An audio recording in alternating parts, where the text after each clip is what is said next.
The drop bear, sometimes drop bear, is a hoax in contemporary Australian folklore featuring a predatory, carnivorous version of the koala.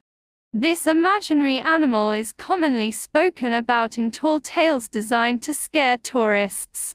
While koalas are typically docile herbivores and are not bears, drop bears are described as unusually large and vicious marsupials that inhabit treetops and attack unsuspecting people or other prey that walk beneath them by dropping onto their heads from above. The origin of the drop bear myth is unknown.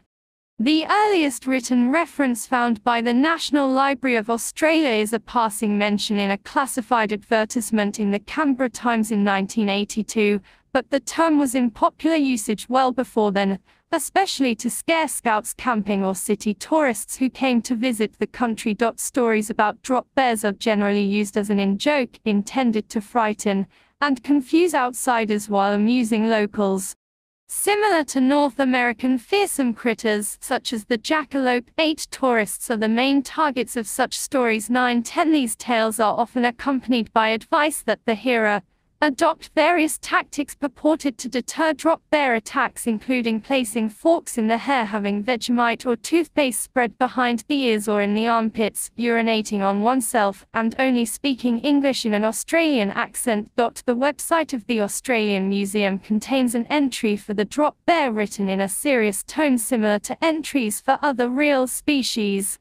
The entry classifies the drop bear as Thylictos plumatus and describes them as a large, arboreal predatory marsupial related to the koala, the size of a leopard, having coarse orange fur with dark mottling, with powerful forearms for climbing and attacking prey, and a bite made using broad, powerful premolars, rather than canines.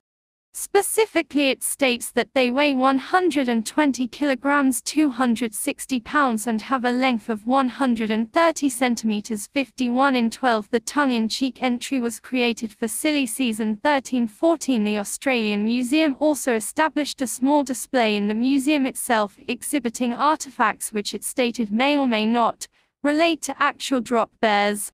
14. Australian Geographic ran an article on its website on 1 April 2013, April Fool's Day, purporting that researchers had found that drop bears were more likely to attack tourists than people with Australian accents. 15. The article was based on a 2012 paper published in Australian Geographer, and despite referencing the Australian Museum entry on drop bears in several places, images included with the Australian Geographic article were sourced from Australian Geographer and did not match the Australian Museum's species description. 5/12/15. The drop bear featured also in an advertisement for Bundaberg rum. In the ad, Bundy Bear, the rum's polar bear mascot, is on a camping trip with a group of young men. As the men are sharing and opening cans of the rum, they notice a group of young female German tourists setting up a tent nearby. In an apparent attempt to win the women's attention, the men explain to them that they cannot camp there due to the presence of drop bears, and clumsily attempt to explain what a drop bear is. As the women show signs of knowing it is a hoax, the Bundy bear drops from a tree above onto their tent, sending them screaming to the men's camp area. He gestures to one of the men from the ground, who acknowledges his support in winning the women's attention.